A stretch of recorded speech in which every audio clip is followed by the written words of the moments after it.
Hi, everybody. Thanks for coming today. My name's Tiffany Jameson. If my panelists can come off of not showing themselves.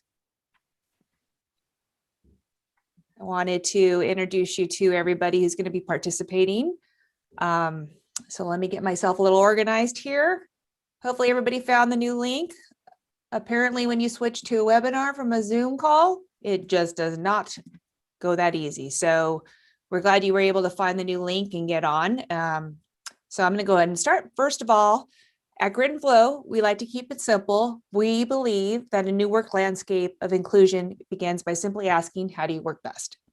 So as neurodiversity and disability experts and organizational psychologists, we use research and practical boots on the ground knowledge to guide companies on their inclusive journey. So I'd like to start by welcoming all of you.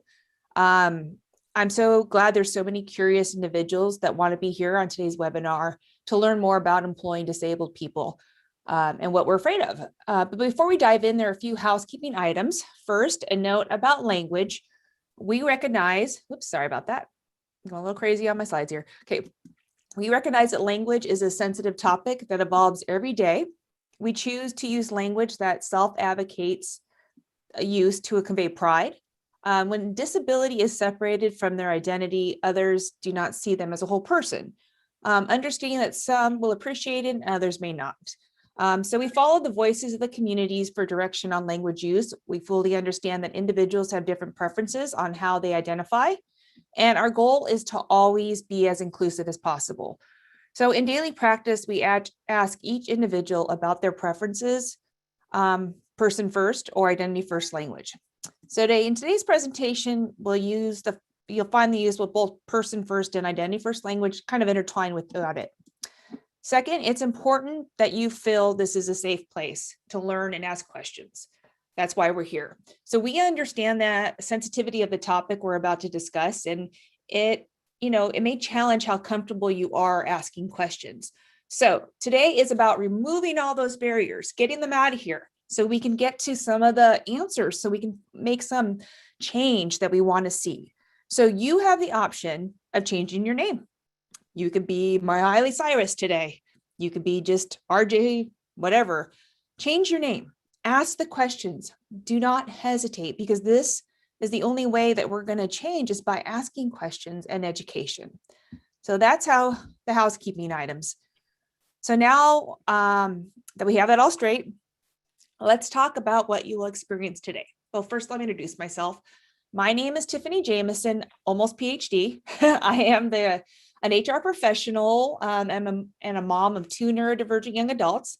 And I am the founder and managing partner of Grit and Flow. I'd like to introduce, Nicole and Even, who are also here part of my team. You guys can say hi real quick, and about 1 second about yourself, or 2 seconds. Go ahead, Nicole. Hello, my name is Nicole. I've been with Grit and Flow for over a year now. I have a master's in IO psychology, and I'm openly autistic. I use my education and my background experiences to help Grit and Flow further their mission. Thanks, Nicole. And Nicole's going to be on the chat box today. Even? Hey everyone, my name is Ivan Stojkovic. I have the great pleasure of working with Grit and Flow, and I'm working as a marketing director and director of training. So thank you all for being here today, and I'm excited for the webinar. Thanks, guys. And they're all behind the scenes, so Even did a great job of publicizing this, so thank you so much. So today I'm going to be sharing research for my dissertation, then providing some solutions my team and I have gained from research, but also our time out in the field. So nothing about us without us is an important theme for the disabled and the neurodivergent community. So if I've asked Matt and Rebecca to add some thoughts today, but more importantly, I felt they need to be a part of the Q&A, so you are receiving answers directly from the population we are discussing. So Matt, then Rebecca, can you provide a brief introduction? Matt, can you take yourself off? Show your beautiful face. I can get off mute, but I don't have permission to show my camera for some reason. So if somebody can help me do that, that would be great. But I'm happy to do a brief intro. So my name is Matthew Shapiro.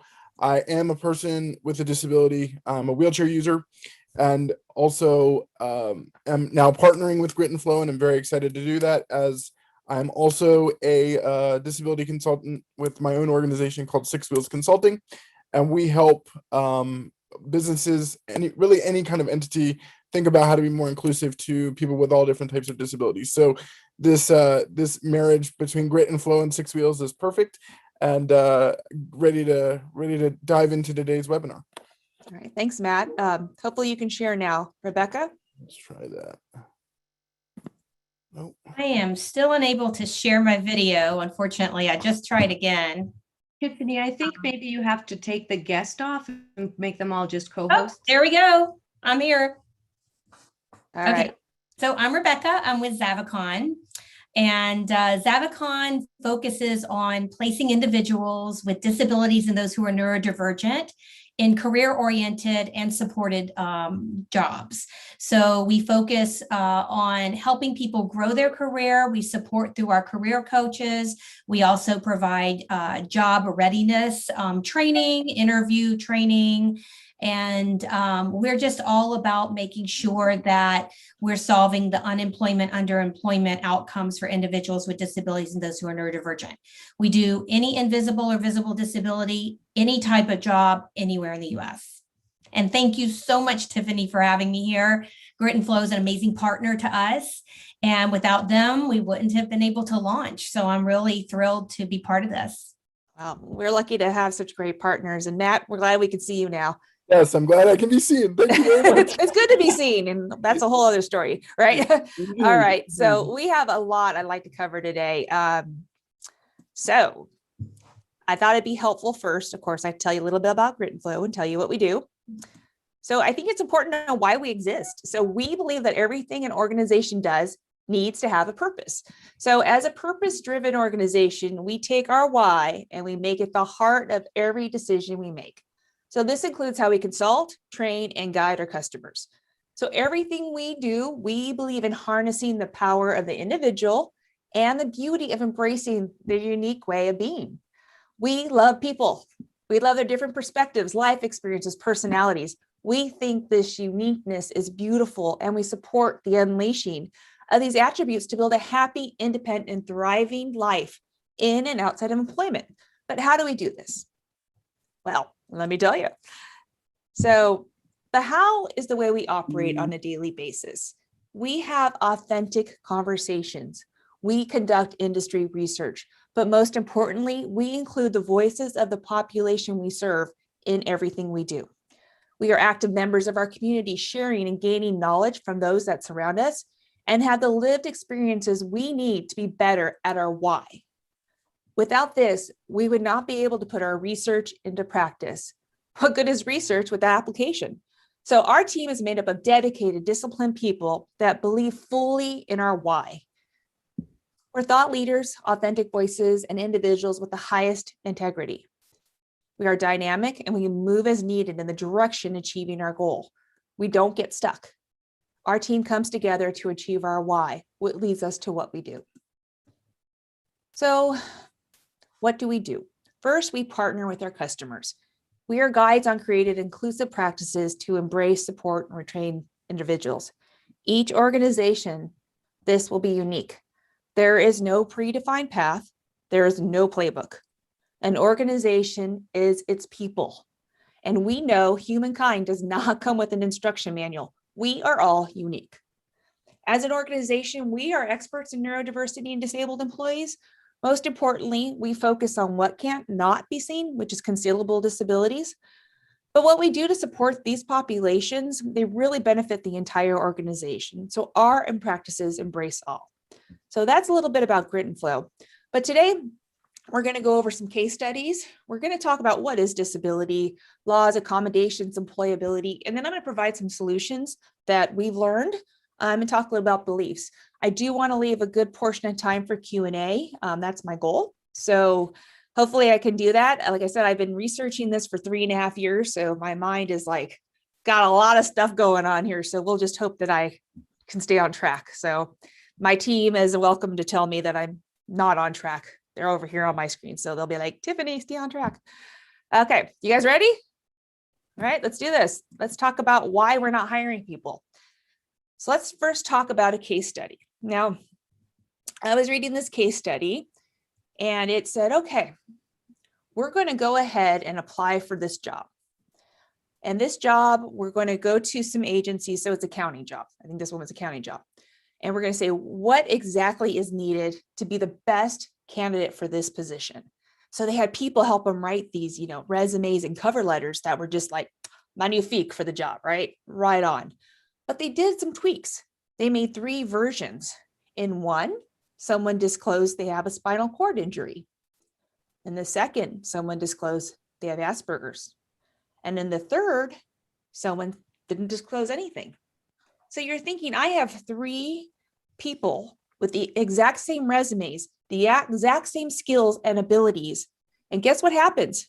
Who wants to guess what happens? The person who didn't disclose is the one who got the job over and over and over again in the study against all kinds of professionals in all these different industries.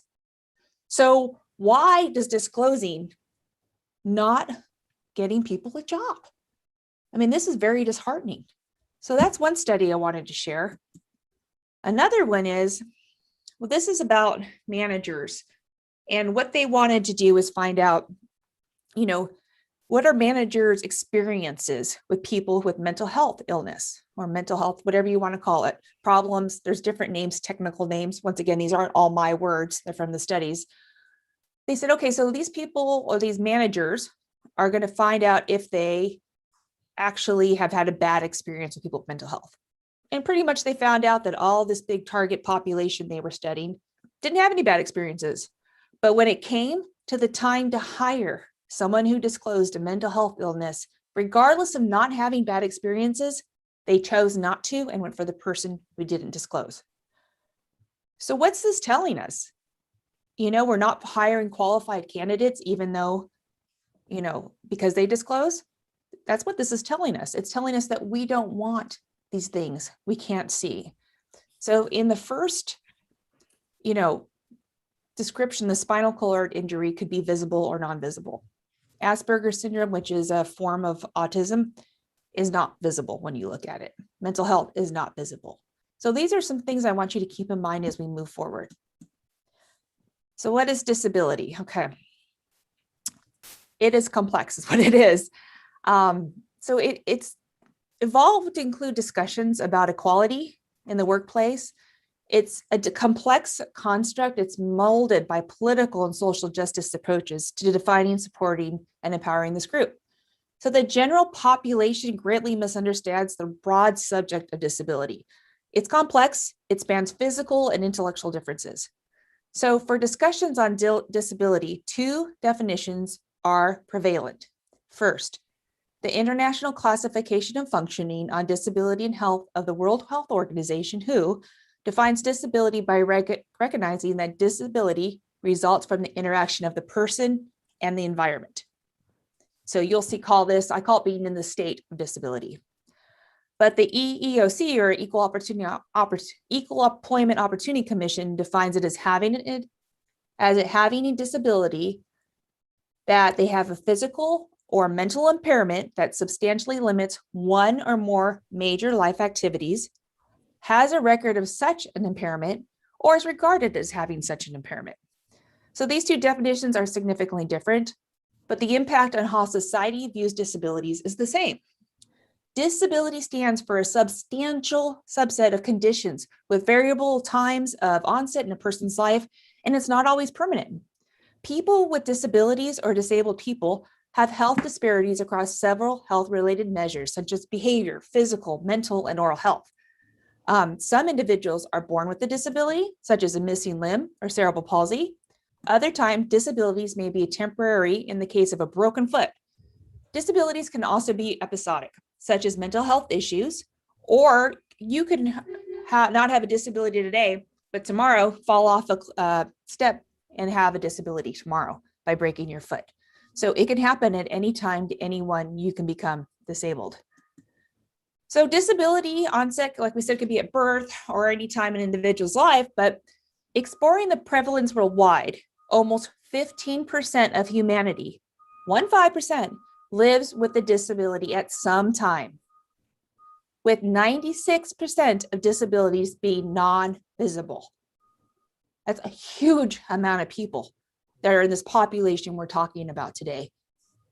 So according to the United States Bureau of Labor Statistics, in February 2021, they reported that 17.9% of persons with disabilities were employed.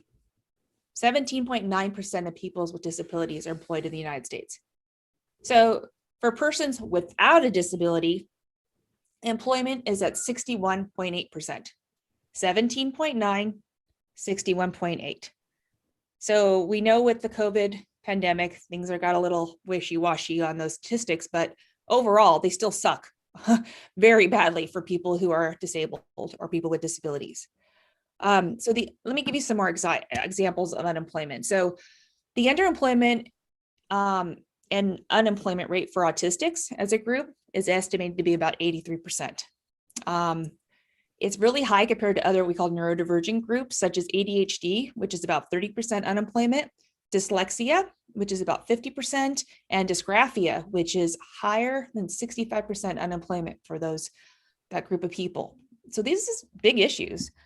So as I was researching this area, I really broke things down, and I'm a very visual learner, into 4 distinct categories, or for a better term, ways to look at disability and how it impacts work, disclosure, and accommodation. So I think in the forms of ability, but by factors I found that create significant barriers to understanding how to approach disabilities and work.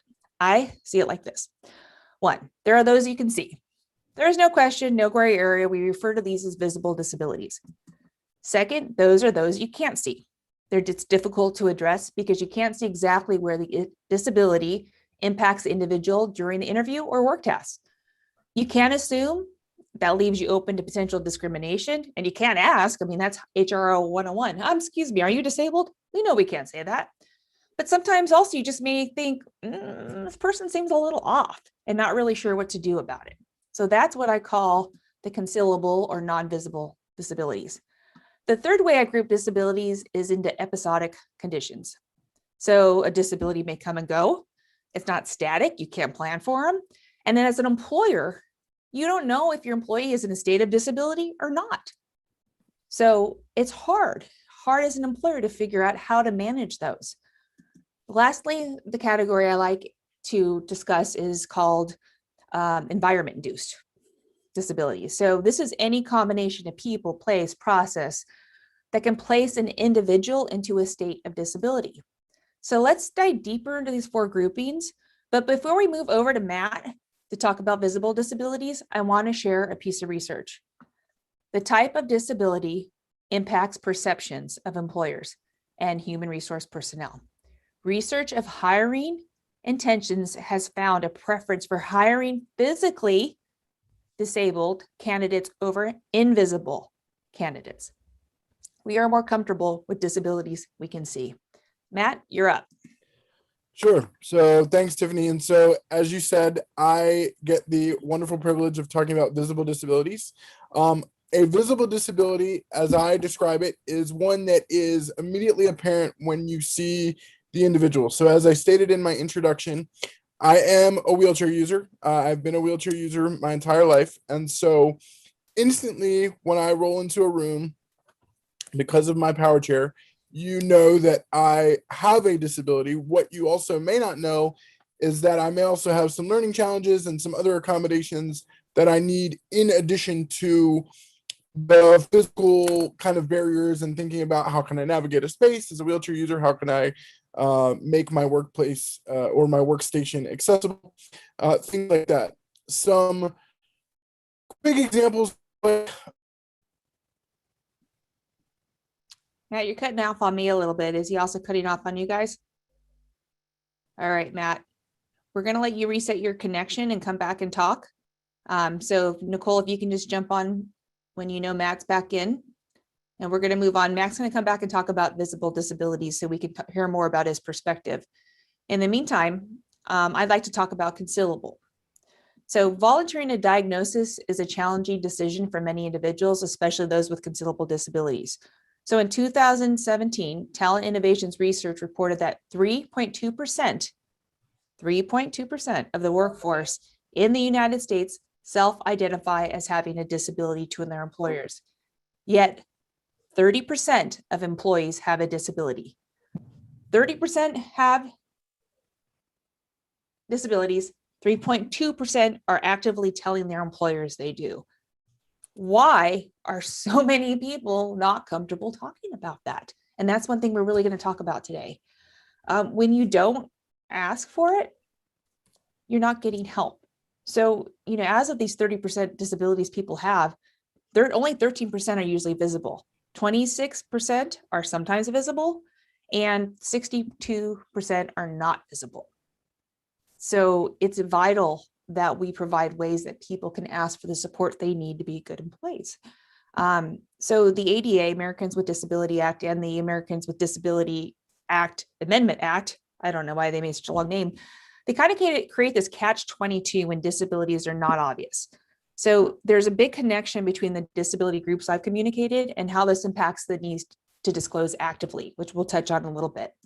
So I'd like to expand on concealable disabilities and discuss autism. Since this is the main topic of my dissertation, I have a lot to share. So I'm going to try to be really selective. Matt is back, just to let you know. Okay. We just need camera privileges turned. All right, Matt, I'm going to pull back to you as soon as I finish this slide. No worries. Say characteristics of autism are difficulties in social interaction, social communication, and repetitive patterns behavior.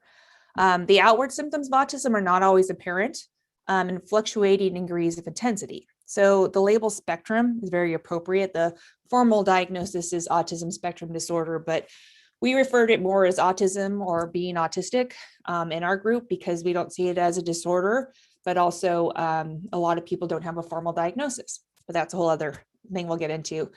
But there's a lot of different things that can be severe or not severe in autism itself. So diagnostically, it comes in as a psychological diagnostic criteria, and they say that it needs to present these symptoms during childhood. Well, we are seeing over and over a increased number of adults diagnosed under the ASD umbrella. Basically, the symptoms and the diagnosis that they were using all these years were very aligned with young boys and boys, not girls, not adults. So there's so many people who have not been diagnosed that are now in your workforce, usually coming to this revelation that they are autistic. And what does that mean to them? It means they've been trying to fit into a world they don't really fit into because the world's really kind of static and not ready for individuals who think differently and act a little bit differently. So what happens is these individuals have created coping strategies. And what they do is they're able to hide. So social challenges are significant for autistics. And, this coping strategy we call social camouflaging or masking. So what happens, people social camouflage as a strategy to hide the visibility of their autism traits when interacting with others. They also do it, to kind of put on their best normal, they call it. So we look a little bit more like everybody else. But these camouflaging and these masking take an extreme amount of energy from these individuals. So by having to put up this front all the time, it's creating a very negative experience for this individual and eventually wearing them out.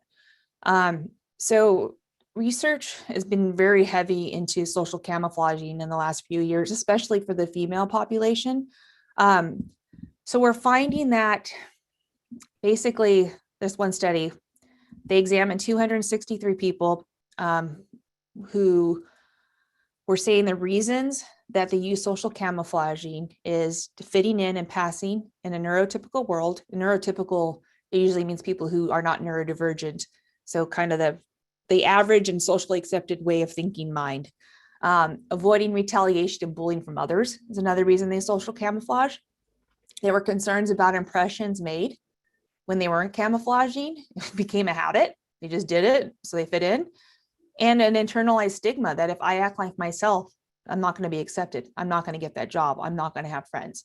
And all those things lead to this social camouflaging, and it really does tax systems. With that said, I'm going to jump back to Matt to talk about visible disabilities.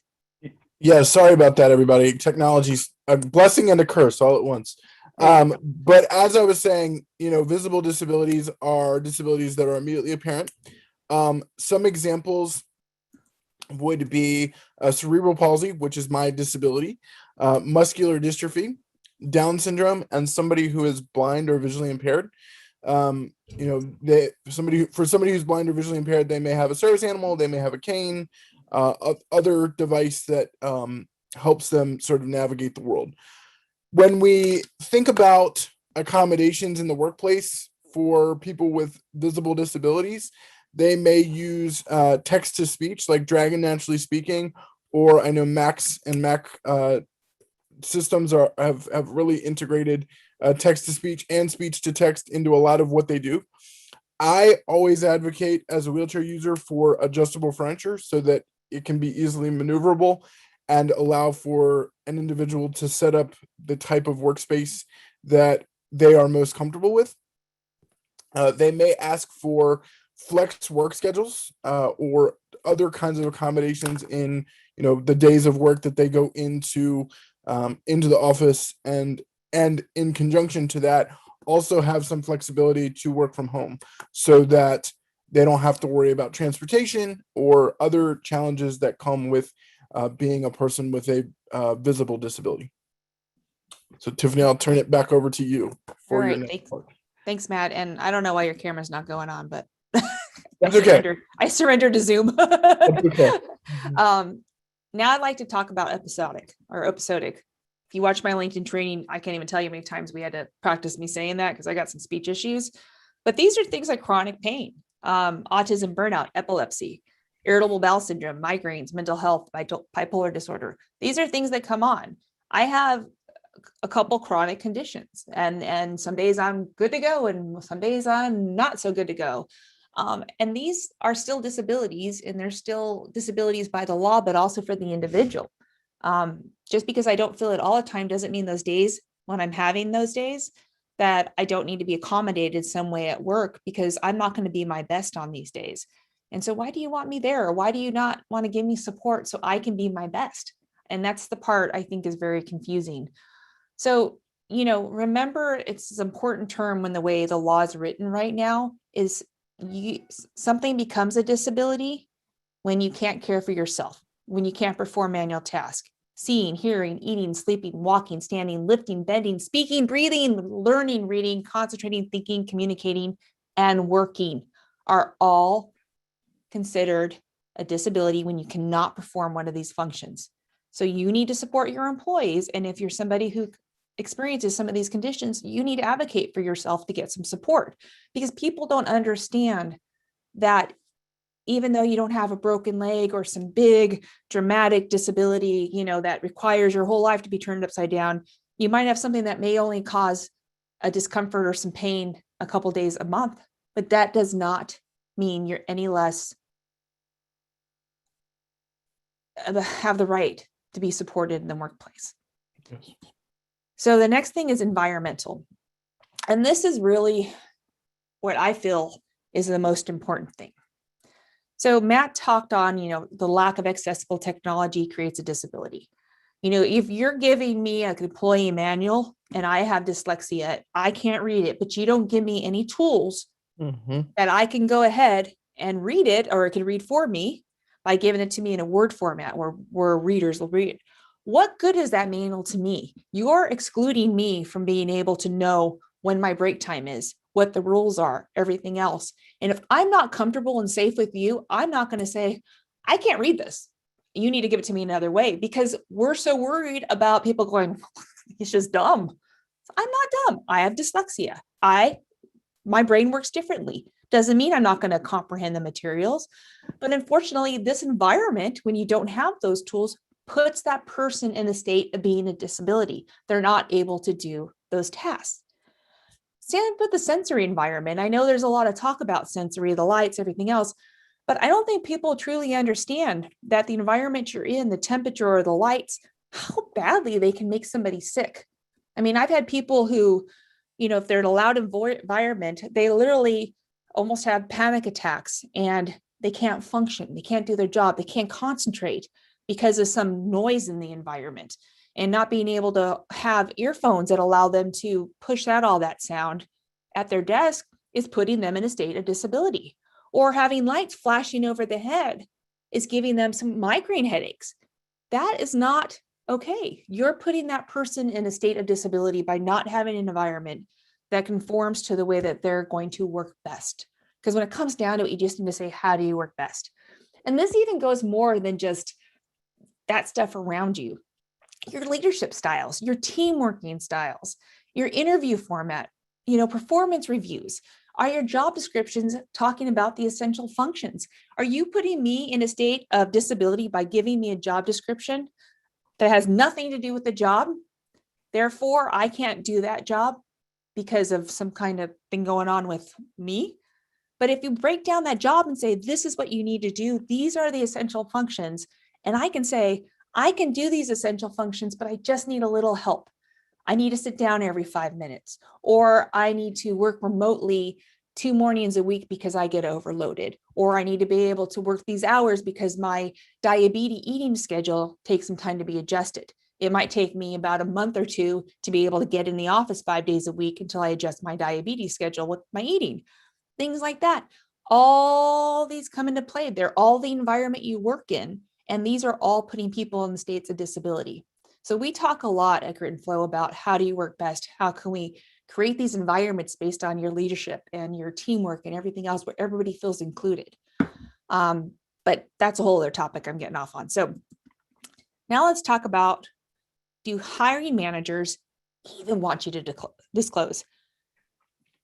To disclose is to inform an employer of a diagnosis proactively. And that's a formal diagnosis or an individual diagnosis. They're all kind of open now. But here, fear by human resource personnel of doing something that would be considered discriminatory during the hiring process feeds the recommendation not to disclose. So I have literally been in rooms where a human resource professional said, don't disclose, don't tell us, get the job first, then disclose. Because they know that people aren't able to separate the individual from the disability, and they feel such liability during the hiring process. The liability of, if I don't hire you because you told me you were disabled, are you going to have a case against me? Instead of feeling confident that I'm making the best decision for this position based on who's applying for it, they don't have confidence that they're able to separate those things. And that's what's causing these situations. So the result is fear that HR, that if an autistic candidate is not hired after disclosure, discrimination may come. And that's just one example, but many that come. So people right now, research is telling us, I don't want to know. I don't want to know about it. It just makes it complicated for me and I can't handle that. And that's what unfortunately is happening in our field of HR. So when an individual does disclose, the attention of the human resource manager, when the person doesn't disclose, the attention of the human resource manager or hiring manager is decreased. Your world's good over there, but at what cost to me? So by not getting the supports I need to interview best, are you missing out on a great employee? Am I having to put myself into the state of burnout and exhaustion because I'm trying to be something I'm not, just so I can get into the door for the company? But if possibly you gave me a small accommodations during the interview process, I can come in and shine and it would all be good. But they're not getting that. So we're not getting support during the interview process and we're not able to bring people in. We need to make people comfortable so they can bring their best selves forward in the interview into the job and into your organization. So there's some other issues I can go on forever, but I want to spend some time on disclosure. And I thought the best person to do this would be Rebecca Beebe. So Rebecca, you're up. Thanks, Tiffany. So my slide is easy because it's all about fear. It was interesting because when we were going through, what parts Matt and I were going to do, Tiffany asked the question about, what is keeping people from disclosing. At the same time, Matt and I were like, fear. Mhm. And so, that's why my slide says fear, because there's fear on both sides. First of all, from the person trying to seek employment, fear of not being accepted, fear of being judged, fear of not being hired because they think you're going to be a problem. Fear to ask for something that other people aren't getting because you don't want them to think you think yourself as something more special than anybody else. It was interesting because accommodation is a big discussion, and I think it's as big on the employer side as it is on the employee side, because many employees are afraid to ask for the accommodations that they need to be successful because they don't want to stand out. They don't want to have something that their coworker doesn't have. They don't want to be shunned for, asking for a different chair because they have back problems and their coworkers aren't getting that chair. So it's fear of being judged. And, this fear is keeping people from being their best selves at work. And it's keeping employers from having the opportunity to provide the tools and the things that an individual needs to be the most successful that they can be. So I think this fear is something that we have to really focus on breaking down on both sides. And I know, I'm involved in Autistic Women's Alliance, and oftentimes we're discussing this subject about, how to ask for accommodation and how to advocate for yourself. And especially those who are on the spectrum, it can be very challenging to advocate for yourself. And so we have to start working with people to help them understand the best ways to do that. And then with employers, I think with employers, it starts with education, like understanding the disability, understanding the human being that's in front of them, and being willing to make the adjustments to work with that person in the most effective manner. We know for sure that if somebody is able to apply their talents and skills in a meaningful way, and they're set up for success with the accommodations that they need, they will be your best employee. So right now, our biggest challenge is to break down the fear on both sides. And I don't know if that answered your question, but I think it's the work we have to do. Yes. It's true. And you're going to hear a beep beep in a minute. I think someone likes to make toys outside my door, so I apologize in advance. So thanks, Rebecca. That was great. And, Rebecca's worked in many positions to work with people who are in this situation as a, she does recruiting and placement, but also, just with her individual experiences. So I really appreciate your guys' insight, and I'm glad you guys are here for Q&A, Matt and Rebecca. So we're going to talk about, we thought about fear. Now it's this whole part about unfamiliarity and confusion with the laws, and it can drive HR managers bonkers. Well, I do this for a living, and it drives me bonkers reading these laws and articles and trying to understand them and how you interpret them. It's crazy. So, the original definition of disability, it left many gaps in interpretation, and it wasn't really for the whole ADA, it distracted from the essence of it. So back in 2008, they went and amended it, and they tried to really include more of impairments that impact daily living. So things like autism, ADHD, being able to write, being able to work, they came more into play instead of just things that were more tangible, I guess you could say. So that was really good that happened in 2009, but it's been really hard, I think, at this point to implement in some ways. So we talked about the major life challenges. I already went over there, but the ADAAA also includes this whole episodic thing, and it's called being able to support people when they're not in a mitigated state. So when things aren't going well, they should get the support, versus if you have a controlled or, managed condition, there are times when it's not going to be controlled and managed, and those things are covered by the ADAAA. And I am not a lawyer. I'm just interpreting this the best I can. So there's my big disclaimer statement. But the structure right now of the ADAAA in research is telling us that it creates a liability for human resource managers, which I know is probably adding to the fear. So the law requires employers to begin this, what they call the interactive process of providing reasonable accommodations when the employer knows or has a reason to see the candidate or employee has a disability. So this is you as a HR person having to assume that they may have a disability, but they don't have to disclose explicitly. But if you think they might, you have to start doing something about it. But if you assume they do and they don't, they can say you're discriminating. There's this whole article on it. It's just mind-boggling about the way it's written. So I know there's a lot of work we need to do if you want to lobby, legislate, interpret.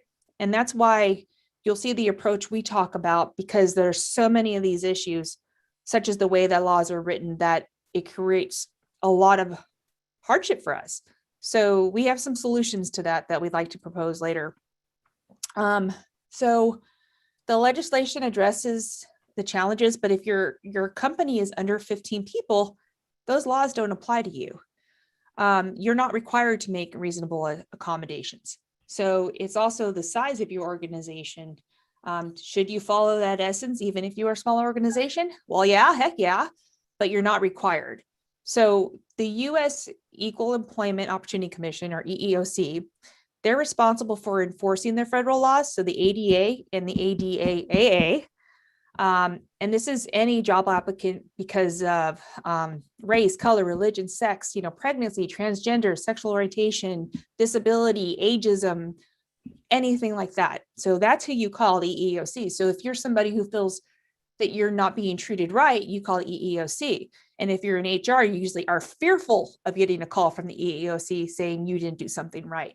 So they police the efforts. And I think, and I know, if you go on the EEOC website, they really are trying to do a lot to educate employers, but no one wants, the police to come, knocking at your door.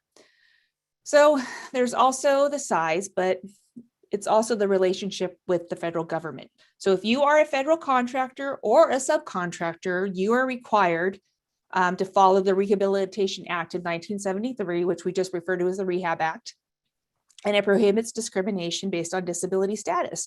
So the rehab, or they call it Section 503, was put into place in 2014, but it requires that contractors for the federal government with contracts over $10,000, or with combined contracts of $50,000 or more, 50 more employees, there's all these different concoctions of falling into you.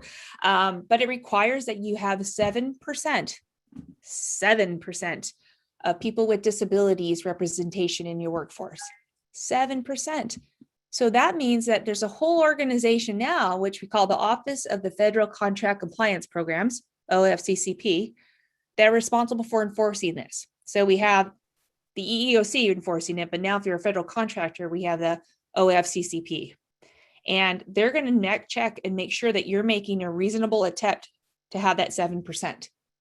So many organizations, they don't have a process right now for people to disclose anonymously or to disclose anyway. So how are you reporting this to these different agencies if you don't know people are disabled? What was it? 30% of your workforce say is disabled, but only 3.2% tell you, but you need 7% of your whole workforce. Wow, these figures don't add up, and I'm not that good at math. So what's going to happen? Well, you need voluntary disclosure. So Nicole's going to toss in the chat box this form. It's a voluntary disclosure. So this is kind of what it looks like. And it's in their whole packet for federal contractors. I like it because it's the only thing I've ever seen, which is like, can you please volunteer to disclose so I can help you and I can report on you, but also I can help you. And it asks for help and it asks for something. It's a start. And it's something maybe we can use as a framework, but you need to give opportunities for people to disclose without having to raise their hand up huge, say, oh, excuse me, I have a disability. Yeah, me, I need something here. It needs to be a little bit more subtle and a little bit more private, but still allow them to get what they need to be successful. So this is just kind of one example. So we get into is the accommodations comes up left and right when it comes to the writing, the research. It's the costs. Oh my gosh. the cost of accommodating. I'm going to have to restructure my whole thing. We're going to do construction to make ramps everywhere, right? No, not all the time. Sometimes, but not all the time. Right now, the research is telling us that the average cost of an accommodation for an individual is $0 to $500. So $0 to $500, that's like, coffee budget for 2 days for some companies. So that's what you can spend to make an employee happier and more glad to be at your job. So accommodations is about equity, not equality, equity. So it's about giving, and I love this. This is from that little picture with the people on the boxes. It's a process of getting what you need based on who you are to be successful. It's a construct that allows each of us to be empowered to get what they need to work best and have the same opportunity for success in the workplace. So right now, the research tells us, and I know Rebecca talked on some of these, it's the costs are a big issue. What's reasonable and what's essential? And here's the challenge. Are your job descriptions honestly saying what are the essential requirements of the job? Because reasonable and essential are all based on what are the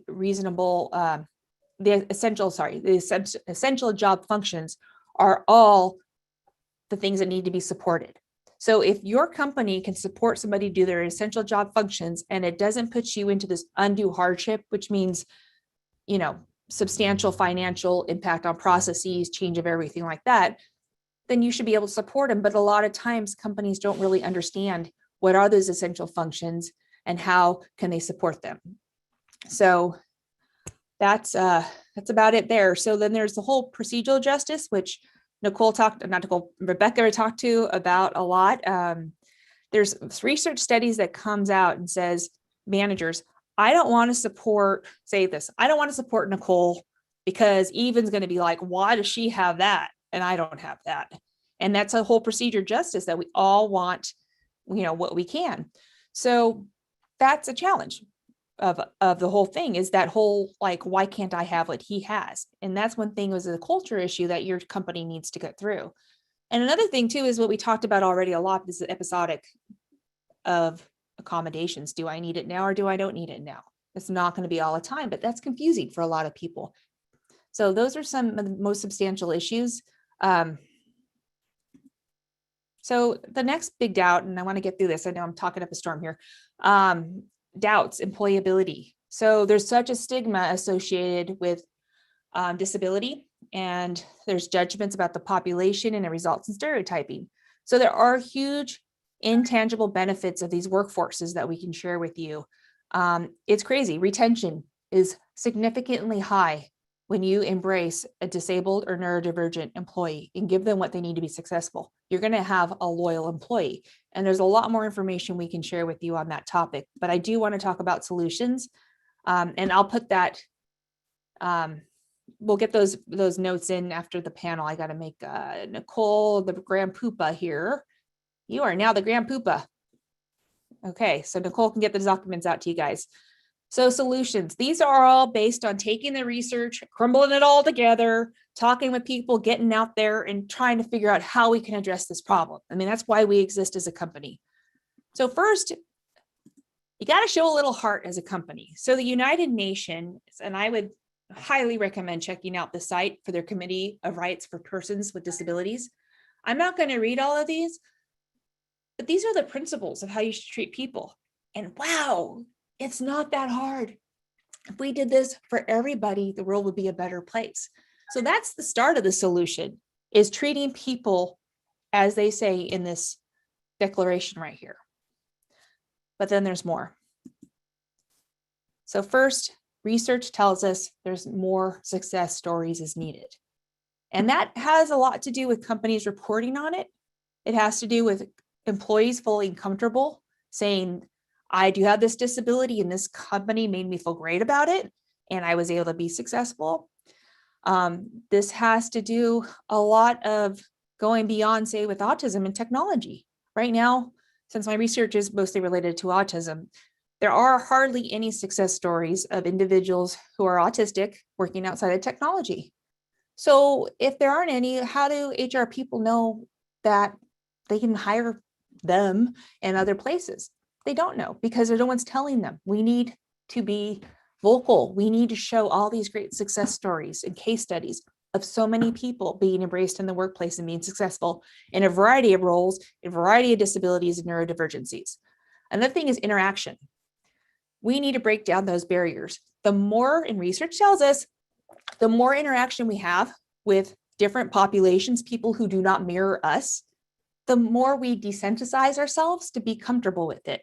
So meet and greet events, have the local high school come in with their, classes and see your business, have your business see the people. I always say, have a group of autistic people come in your company, and your company is going to go like, well, they don't look like they're autistic to me. They seem just like people. I have heard that a number of times, but you start breaking down those barriers and say like, they're just people. And we need to do that because right now it's the unknown. It's what we see on The Good Doctor. It's what we see in Rain Man. We need to make disabilities and neurodivergencies more accessible so people understand it. And that has to be people being comfortable saying they are disabled or neurodivergent, and it has to become with opportunities to interact. Next, we need to start healthy conversations. So this is employee resource groups, lunch and learns, corporate training. So we do a lot of corporate training, and it's basically like 101. We start with what is for neurodiversity? What are the challenges of a neurodivergent worker? What are the barriers in your current workplace? Why is it not working now? What can you do to enable it? And that starts the conversation. And then you get into how do you manage? How do you work with somebody? How are you an ally? And those are things, that education piece that really starts breaking down those barriers, gets people to step up and say, you know what, I'm autistic. You know what, I'm disabled. You know what, I have a chronic thing, but I really want my company to embrace this better. So I want to start an ERG. And that's how things start happening. The next thing is job descriptions, your employment life cycle. Most of the time, your employment life cycle is very biased. Your language, you're not looking at essential skills. You're saying things like good communicator, and for someone who's autistic and their, diagnosis as bad social communication, they're not going to want to take that job. But maybe it's just being able to talk on Slack, go back and forth. That's not being a good communicator. That's being a communicator, or an effective communicator. So we need to look at our overall process. We need to do work-based interviews. We need to give people an opportunity to get their hands dirty and try things to break down the barriers, and you understanding how good they are at it, and also them understanding they could be good at it too, instead of all the ways we're doing it now where, there's jobs that come up and you have no idea what they are. But if we give people a chance to try, they might be great at it. And that's part of the whole inclusive job employment life cycle. And lastly, and I know I have talked through most of my time, is sourcing talent. You need to look beyond traditional mediums. You got to go past Indeed. Zavicon.net, Rebecca's team, they do white glove employment placement. They help people get it.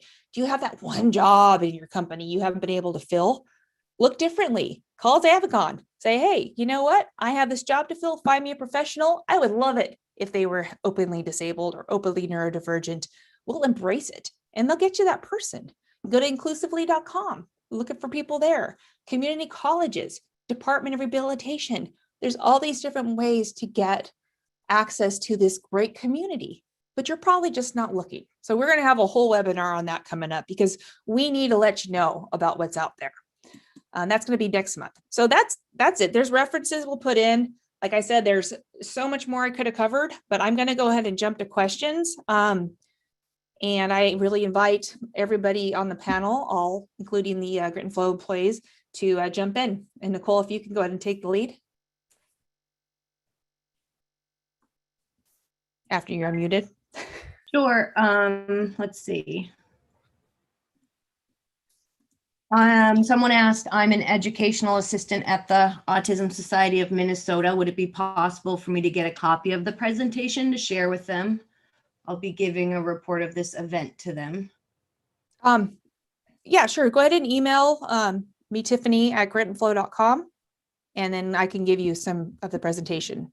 So we get you updated. It may not make too much sense without my notes, though. Someone right. said, hi, I've been helping adults with autism in a job club to find jobs. It is so hard. They have many questions. One you answered. Should they disclose? If HR managers don't want them to, I will tell them the same. My question, if they are discriminated against and state so in the job club, what is my responsibility to advocate for them? Do I point them to the EEOC or do I go with them and stand beside them to assist? Well, that's a loaded question. One, I'm a big fan of disclosure. I'm saying right now, the research is telling us, but we need to change that. So you are in the position to teach your students, your clients, to self-advocate for themselves and to ask what they need to work best. They don't need to say, I'm blah, blah, blah. They need to say, I need this to work best. And then if it comes to a point and they have disclosed and they're feeling discriminated against, one, I would walk through that with them to make sure it is true discrimination versus, injured. Getting a job is very, you put yourself out there. So we want to make sure we help our population understand the point between their feelings being hurt versus true discrimination. Because when we call cases against companies for discrimination and it's not necessarily fully thought out, it makes it even harder, I think, for us moving forward for people to take that chance. So we all need to go in this very carefully. So I would recommend teaching them to disclose actively by asking what they need, not necessarily giving a diagnosis. I would also walk them through it. And if you can go and help them communicate better with the employer in that, once again, that collaborative, constant conversations, comfortable environment, I think it will be beneficial for everybody involved. I don't know if anybody wants to join in on that. I do. I think, one of the things I would say in the accommodation process, it's, collaborative with the employer. So it's, they have to go back and forth and make sure the accommodations are in place and do checks. I would make sure that, Coach Dan, that you coach your, club to not only be ready to advocate for themselves, but also be collaborative in the process and be ready to receive the accommodation and then give feedback, change the accommodation and give feedback to where they've hit the place of success. So it's a collaborative effort on both parties. So being willing to do that makes the process much easier for the employer. Well, and if I can add too, like the one thing that I always say is there's no one size fits all solution to disability, right? You have to look at each scenario kind of on an individualistic or individualized basis, because if you've seen one person with autism, you've seen one person with autism, right? Or if you've seen one person with the who's a wheelchair user, right? You've seen one person who's a wheelchair user, because everyone's needs are different. And so you might have thoughts of like, all right, these are accommodations that I've used in the past in this scenario, but those accommodations might not work. So to Rebecca, to your point, like it's a trial and error situation where you have to try things, see if they work, and then go back to the drawing board if that's necessary. All right. I think because I talk too much, we have time for one more question. Okay. Someone is asking, how do we help change the mindset of employers to believe that it is in their best interest to hire employees with disabilities because of the skills and talents that they bring? Okay. Do you want to jump on there? So I've got a lot of thoughts on that one. Yeah. And so first of all, I think it is setting up an environment where everyone feels welcome, right? And so, as a wheelchair user, I am always, if I am somebody looking for a job, I'm looking to see, does the organization represent disability in its marketing, in its website, in its, in its office? Like if I go into an office space, do I see people that look like me also in that office space? Because it is hard to be the first of something. That doesn't mean that it's impossible to be, but you set up an environment that is, promoting that they want to value disability inclusion. And so that's the first thing. And then another thing I've seen a little bit in the chat too, set up people so that they can sort of work their way up the ladder if they so choose, right? One of the amazing things I always like to talk about is, sorry, my computer talks, is getting people, like, why do we not see CEOs who are people with disabilities? Why do we not see other folks who are in positions of power to do that? And so, set it up within your organization to allow them to meet some of those people. I know, Tiffany, you talked about, mentoring and other opportunities. Set up scenarios where they can slowly work their way up the ladder within an organization to eventually be a CEO, CFO, whatever they so choose. So there's a lot to talk about there. Sorry, we didn't have more time to unpack it, but those are two quick examples that I can think of off the top of my head. I think too, it's people, self-advocating. I'm a big believer in us changing the dialogue. So as a company, you ask, hi, candidate, hi, employee, how do you work best? Simple as that. And the candidate saying, hey, you know what? I'll interview best if we do it at 8 a.m. because I'm a morning person. I would interview best if, I could have the interview questions 24 hours in advance. Things like that. If we get that self-advocacy going and it becomes normal, we need to normalize the fact that we ask for what we get. Yeah. We ask for what we need to do it right, but it's not normalized right now. It's all about hire me, impression management. I want you to, think I look good. Let me fake it till I make it. Unfortunately, we got to stop the way we're taking employees into our organizations and the pressure we're putting on employees to not be themselves to get into your organization. But, with that said, I am out of time. Unfortunately, I'm sorry I talked so much, but I had so much to share and I probably could have gone on about an hour for each slide. We do have a survey that we would love for you guys to fill out. Nicole's going to put it in. We love your feedback. I'd like to know what you thought about this webinar, what you'd like to hear from future webinars. If you're not sure what to do next or you're curious, we have information you can put in there. This is our why. So if we can help guide you and educate you, it's making the world a better place. So thank you so many of you for coming. Please do the survey. And we're going to have some webinars coming up next month that we're going to talk about that sourcing talent differently. But also Nicole and I are putting together a job description kind of boot camp. It's in 90 minutes. Come in, we're going to take some examples of job descriptions. We're going to break into groups and we're going to show you what does it look like that's not an exclusive one, turning it into an inclusive one. And we're going to do this for different industries. So it's 90 minutes. It's capped out at 40 people. So I hope you guys can make it. Also, my LinkedIn Learning went live last week. It's for HR managers. It's about an hour. There's a lot of information in there. I hope you enjoy it. A lot of solutions too. And I am always available on LinkedIn, Tiffany Jameson, and we would love for you guys to follow Grit and Flow and you can see more of the amazing events we have. And with that, peace out, everybody. Have a great day. Happy hump day.